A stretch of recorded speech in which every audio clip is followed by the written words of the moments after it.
Hello, everyone, and welcome to the very first episode of the Elliot for Water podcast. I'm Andrea, and here we will talk about water, entrepreneurship, and impact. But before we start, let me tell you what Elliot for Water is. Elliot for Water is a new tab extension that turns your homepage into a productivity dashboard.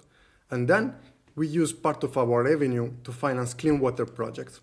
Our goal is to make impact part of the workday. So if you want to know more and if you want to download the extension and try it out, just go to elliottforwater.com. And for today's episode, I'm very happy to be joined by Gregoire, who is an entrepreneur, who is a climber. He's also the co-founder of Shayp, which is a company that is saving billions of liters of water every year. So Gregoire, thank you very much for being on the podcast. Yeah, thanks. Thank Andrea to be here, and I'm very, very happy to share this with you. Why don't we start by letting everyone know what is Shayp and what you guys do more into details?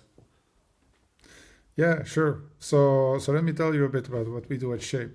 So with Shayp, we're a tech company. We're a tech company in the water space. So what did we do? We first saw that there was a problem with water lost in buildings. On average, 20% of the water is lost in buildings through different types of anomalies. Could be leaks, could be appliances that don't work properly. And this is obviously hurting bills, water bills. And usually you have a bad surprise when you get your bill and suddenly you're like, oh my God, what happened? The other thing that happens in building is water damage caused by leaks as well, which is also a hassle for insurance companies. And then obviously problems that you want to avoid as much as possible. So with Shayp, we developed a technology that basically monitors in real time your water consumption of the building. So we have sensors that we put on the water meters of the building. So all the water that flows in the building is tracked. And then we have an AI algorithm that is scanning the water consumption in real time of the building.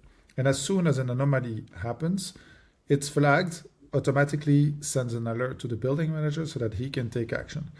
And we see this is very efficient. And today, our clients basically are generating a return on investment within the first year.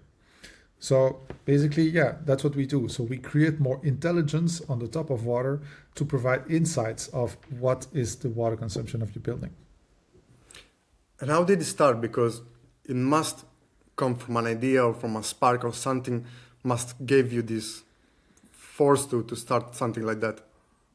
Yeah, exactly. Well, it all started in 2017 when one of the co-founder actually was working at the city of Brussels. And the city owns more or less 300 buildings. So he was managing as an energy manager the different utilities of the buildings, but also different kind of performance indicators of the buildings. And one day he is called on a case and he discovers a leak in a kindergarten. But he's struck by the leak because he realized that there is a leak, obviously. But there is a stalactite that high below the leak. So it's like, oh my God, I mean... From the leaks? Stalactite like that high must be a problem there. So he looks at the invoices of the last 10 years and he sees that the water has been the same water consumption for the last 10 years. And he realized that actually that leak was going on for more than 10 years there. So they were paying like far too much for their water consumption. So he did a field investigation for all the buildings of the city. And he realized that on average, 40%, so 40, of the water consumption, of the water bill of the city was just attributed to anomalies and leakages. And this is where he started to look into this. And then I came up with a data model and with the analytics model to kind of detect anomalies, detect leaks. And the third co-founder came with the idea that, well, we can develop a small IoT, easy to install, retrofit, and to get the data easily. And so this is how kind of the expertise of three people came together. And we said, okay, let's do this. You know, there's definitely some impact to be generated. So 40%. 40%. That's 400,000 euro per year. Does it mean that when I come to Brussels, I will see your statue in the middle of the city with this money that you guys are saving from? That's crazy. But the most renowned statue of the city is monitored by us. So we monitor the mannequin piece, and I hope soon we'll also one day be monitoring the the fountain of Trevi in Ah, Rome. I hope for But you. for the That would be moment, we have the mannequin piece. That's already a very good start.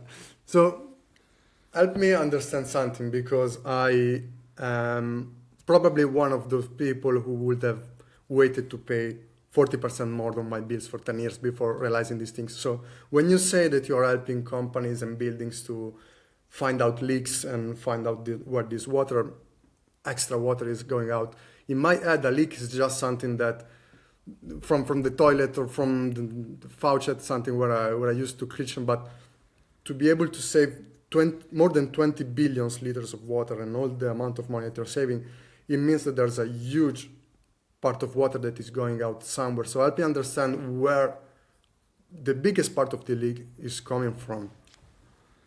So the leakages come from the different types of anomalies that you have been mentioning: toilets, water softeners, open taps. I mean, usually it's not like something crazy. I mean, obviously broken pipes are also generating lots of waste, but Okay. not. It's a small percentage of the total amount of different types of leak that you can come across. So we realized that even a small trickle already. Just a trickle in a faucet represents an additional person living in your house, spending whole year round water and living next to you. So that's 100 liters per day. If you think about a toilet leak is close to 25 liters per hour.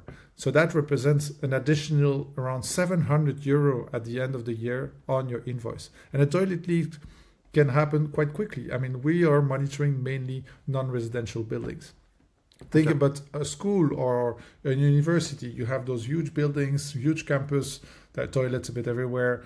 There's nobody that really looks after them every day. And even if you look at them and you see that there's a problem, chances are high that you will not report it to the right people, so they will not come and fix it. So basically, it lasts for a very long time until one day someone goes there, fills in the right ticket, gets the thing fixed. So on average, we see that a leak is fixed without Shayp within 6 to 12 months. So that's huge. Well, with Shayp, it's fixed within 3 days. So we were basically drastically reducing the time to get things fixed. How does it work on the technical side? You said that you are implementing a software in the pipeline, in the control system, but how that system controls all the pipelines and all the faucet? So I mean, all the water that flows in the building flows to the main water meter. So there is a water meter at the entrance of the building where you can see the flow.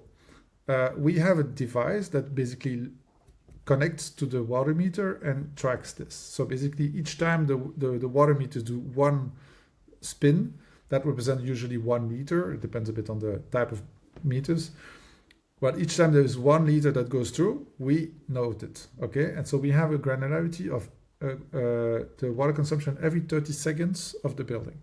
So that gives us kind of a timeline of water consumption, and you can imagine, during the night there's no consumption, and then in the morning, I don't know if it's an office building, in the morning you have people coming at 6 a.m. and then they consume water, and then there's a lunch break, there's more water, and then there's less water, and then people move out. So you have like a pattern on a daily base.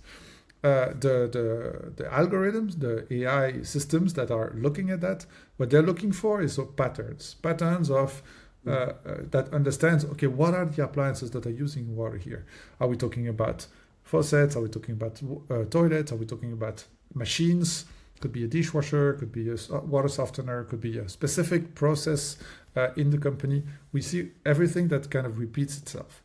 And with that, we are able to what we call the technical word, to disaggregate the flow of water into insightful data. And so then we know, oh, well, actually you used so much water into faucets, you do so much water into sanitary, etc., so that the customer really understands where he uses water. And finally, we basically, as soon as we see like a discrepancy, like a change of pattern, we can also detect what's the cause. So a toilet leak is a very specific pattern. I don't know, a heating system is another pattern, a cooling system as well. And so we kind of detect these patterns, and we can say, hey, you have a problem with your heating pattern. So that's how our software works. Of course, we have a And then, platform where the people yeah, can see their water consumption in real time.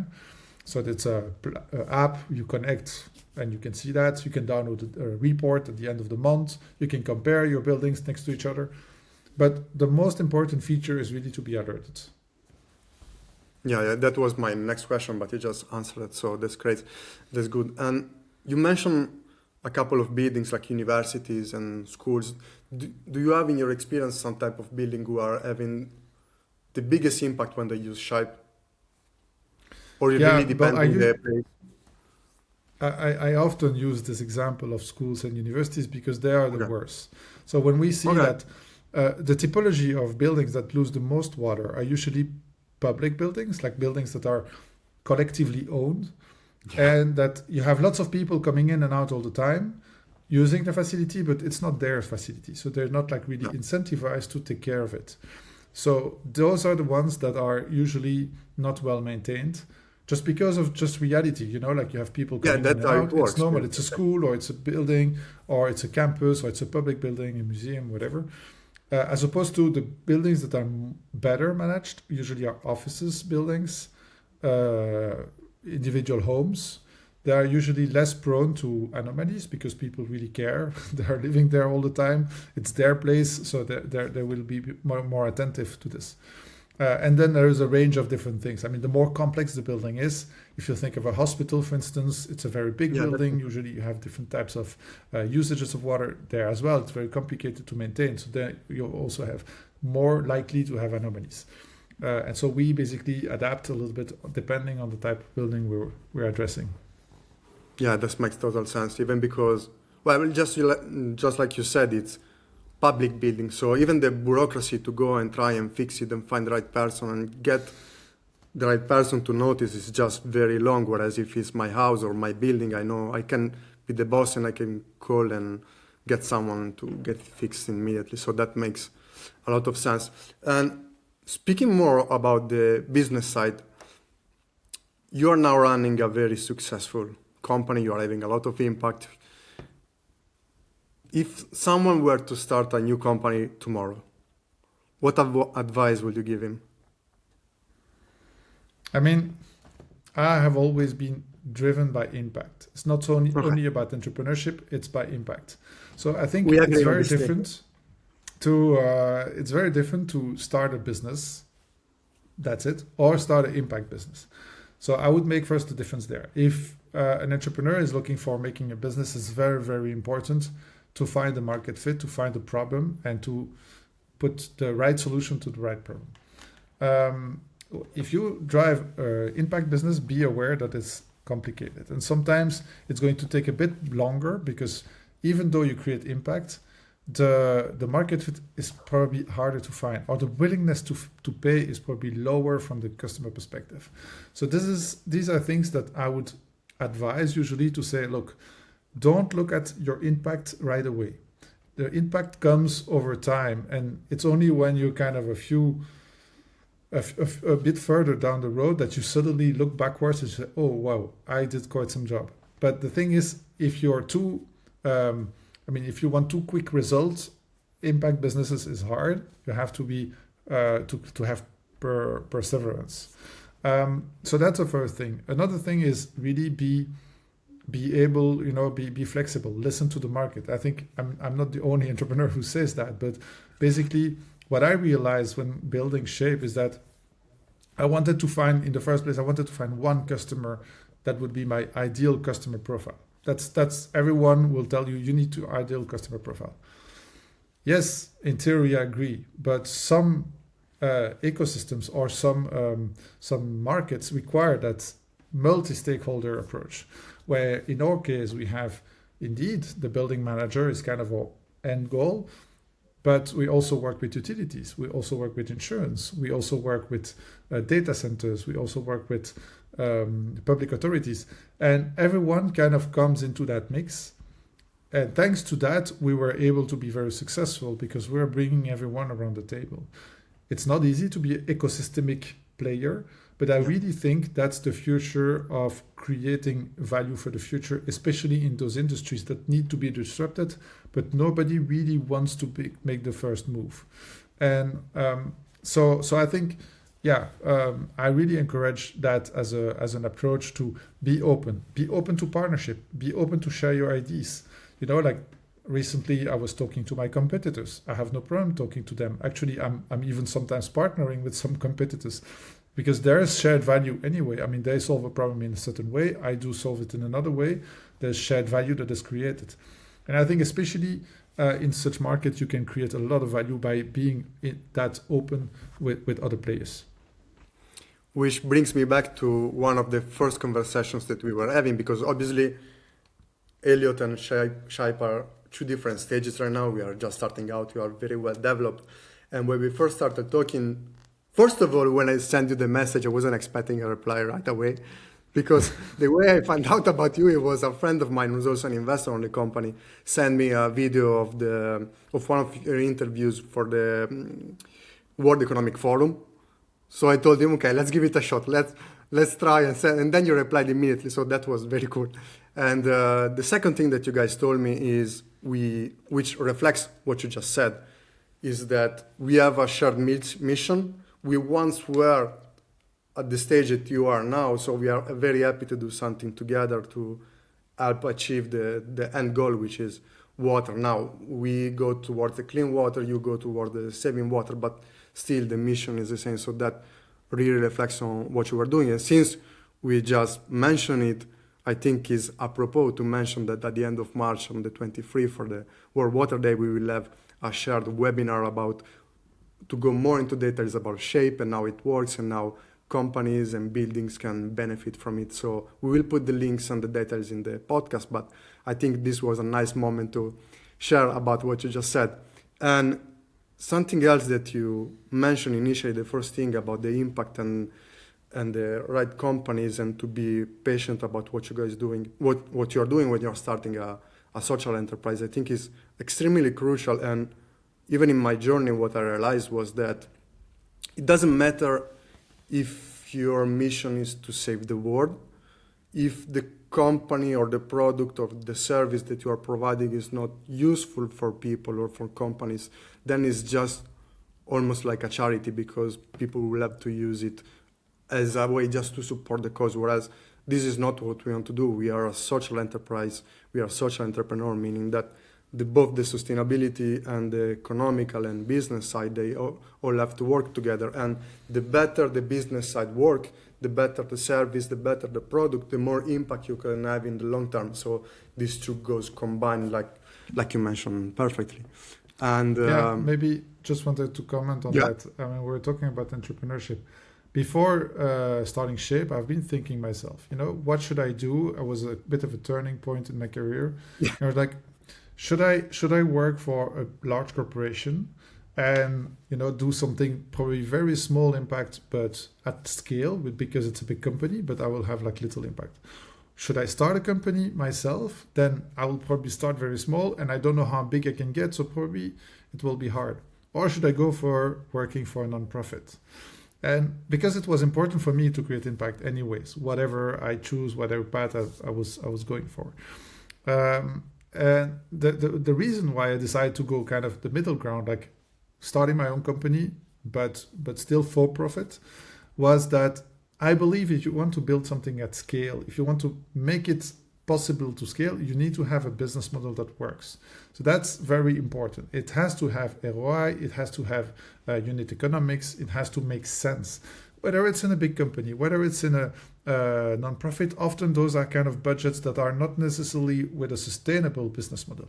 And when you want to make an impact business, we all talk about sustainability, but sustainability is also the sustainability of the model. Sustainability of the impact that you create is only based on the sustainability of the model. So I thought this is the best way. And if it fails, I would have learned. If it works, fine, great. But at least the impact is building up. And as you said, I mean, now we're talking about billions of liters of water. Well, okay, that's possible today to think about those billion liters of water. But I could tell you when I was 5 years ago, I was counting the first liters that we were saving. I was like, oh my God, how is this impact so small? And it's only when you keep persevering that When you go eventually through you it, see, yeah. oh, we're getting there. Yeah, it's the same. Yeah, I completely understand. That's why I'm laughing because I'm going through the same thing and I'm thinking about the same stuff all the time. So that just makes me laugh, and it's completely true. Even like the sustainability thing is crucial because if you let's talk about just plain all good money. If you're making $100,000 a year, which is already good money for a company, you're only going to be able to have this much impact. If then your system, your company, your business is allowing you to make one, two, three, $10 million a year, imagine the impact that is going to come with it. So that has to be at the base because the more one works, the better the impact will be, and just they feed each other one against the other. But completely agree with everything that you just said because I'm going through the same thing. Sometimes I even think about what the last thing you mentioned was now you see all the impact and you see the billions, but I initially it was different because it was slow, and sometimes I think about what I'm doing, and if you tell it to the world, most of the time the reaction is that you're doing something very cool because let's be honest, it's cool from the outside to know that you started a company, that you're on the entrepreneurship. But what makes me laugh is that it's just what you said. It's cool there, but when you are inside and you are trying things out and you're failing and okay, you need to do this thing and then you are working on the side and then you're doing 3 jobs on the weekend and then you're coming back to the thing all to make this thing work and work and work. So it's totally different. But if you stick to it, if you make it sustainable, if you make it a good business, and you don't quit. You make it also Eventually, sustainable for you, like eventually, yes, if you want to sustain it on the long run, uh, first you make it sustainable for you, and also in a way you make it sustainable to go above you, to become, today your business is you. At some point, your business you can kind of step out and it can live by itself, and that's the I'm waiting beauty for of that day. growing a I'm company. waiting for that day. Gregor, I'm when we not there yet. started, sorry, I'm not there yet. but me neither. I'm very far. But anyway, that's the end goal. And just out of curiosity, when we started, I also mentioned that you are a climber. You are also a professor of climbing, like a teacher. Or how do you say a teacher? Yes. Climbing And instructor, yeah. climbing instructor. Thank you very much. I did a little bit, but just some bouldering on Sundays and stuff. Which brings me to the question of: is there something that you brought from the climbing world to the business side? Some similarities that you see, some teachings, lessons? Yeah, it's a good question. Not many people are asking it, but actually I do. So I indeed as a teenager I've been starting doing mountaineering, and then I did lots of mountaineering. Then I became doing trainings to become mountain guide. Eventually, I was doing like summits in all the continents. I went to the Himalayas. I went to the Andes. I Oh, mean, I did lots of things.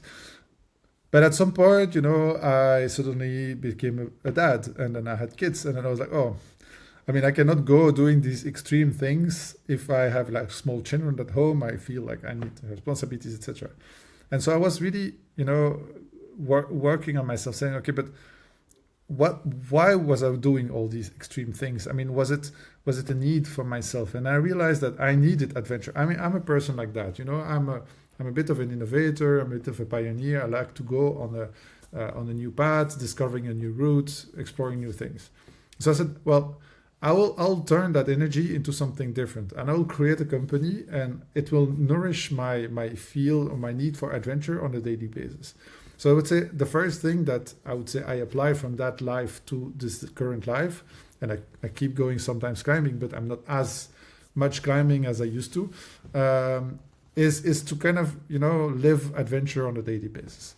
And then I mean on another note, I think what I'm bringing there is the capacity to work in an uncertain environment. Like when you are climbing a new mountain, you're on a route. Maybe there are a few people who did the route before you. Maybe sometimes not even.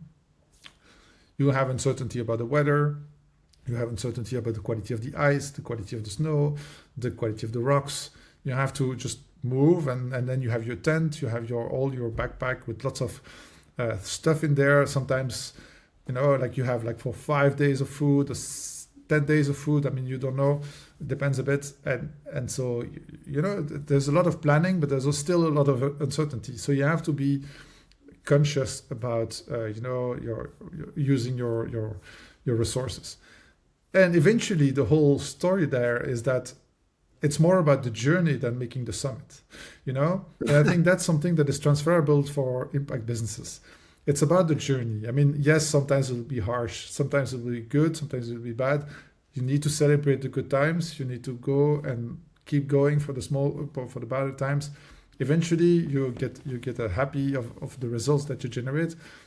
Me, when I was mountaineering, I was creating amazing friendships. I still have these friends. That's the journey that you want to have, right? And I think it's a bit of the same that you have in a journey.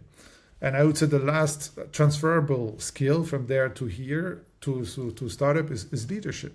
Leadership is about we I don't know the word in English, but the rope and all the people on the rope. You have to go with the rhythm of the rope. You cannot just walk faster. You cannot just walk slower. Then you get everyone slower. So it's about being a good leader, taking care of the others, bringing everyone on the journey with you, and at the same time aiming for the summit. So making sure that the people that are with you are the right level that can help you when you're in difficult times, or you can help them when they're in difficult times, but all together you have the energy to go to the summit.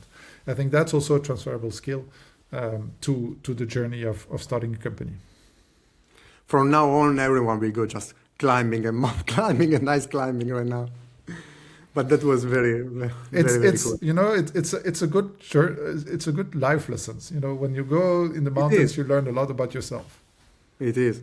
What I was seeing as a similarity, but what I was doing is completely different, because as I said, I was just bouldering, which for the people who don't know what it is just when the indoors gym where you have the wall that is 2 meters high and you do this sort of puzzles, let's way to climb your way up.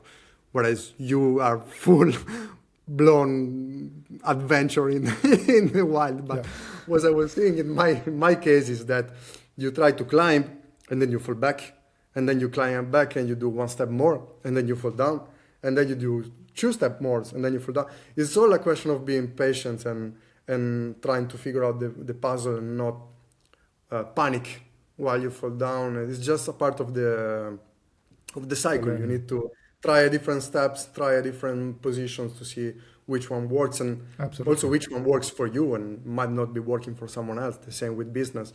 There's not just one single answer that works for everyone. My dear friend, that was extremely cool. Let me give people a few takeaways. So you give people a few takeaways. So if you had to give 2 tips to building managers to start cutting water waste. Well, I would say lots of building managers don't really realize how much water is lost to leakages.